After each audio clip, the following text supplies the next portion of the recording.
If you say moderate in practice, well, most Muslims around the world barely pray 5 times a day and do the basic functions. Let's be blunt here. So if we're meaning it literally, most Muslims are, you know, if people are not practicing well, you don't tell them moderate. You just tell them practice properly. The other thing is, if you're saying moderate in belief, as you said, the beliefs tend to be quite stable, as in there isn't really, within Sunni Islam, the belief is stable. Even if you take Shi'ism, the belief is stable. If you take, within the belief systems, they're relatively stable. There are differences, and we tend to magnify these differences, but ultimately these are, even the differences are from very old established debates and so on. We're not going to bring anything new by bringing them up. So the point is, if you mean, reaction to foreign policy, this is a different topic.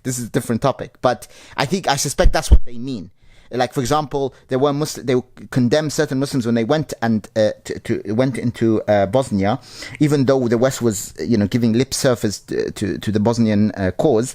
But you never hear Orthodox Christians who went and travelled from Greece and Russia and Serbia and so on to kill.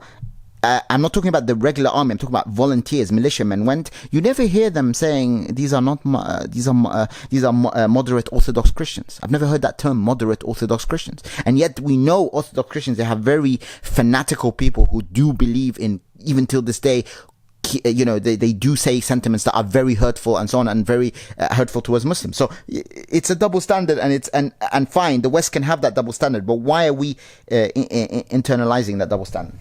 I think indirectly the message is that it's not okay to be Muslim, or at least you are not given the benefit of the doubt if you're a Muslim. So you have to.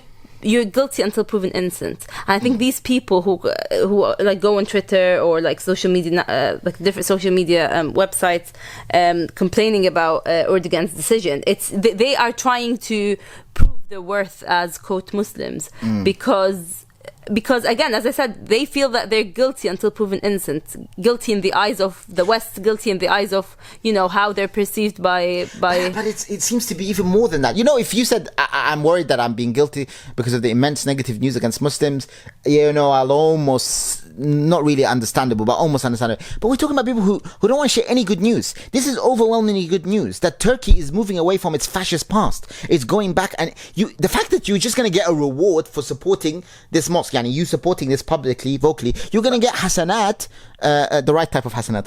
You're going to get hasanat for supporting this. People are going to pray in this mosque. They're going to do ibadah. Who are you trying to please? I think they're a bit like what Malcolm X called like the Uncle Toms in the Muslim community, whereby they want to be seen as they want to be seen as reformists. But they see themselves as woke Muslims, these days, and they're kind of I think they perceive themselves as like better than the rest of the community because they think that they're kind of critical thinkers, that they don't have to follow the masses. In their opinion, they're following the Western masses, but they're kind of contrarians in their community. But they all seem to have the same talking points.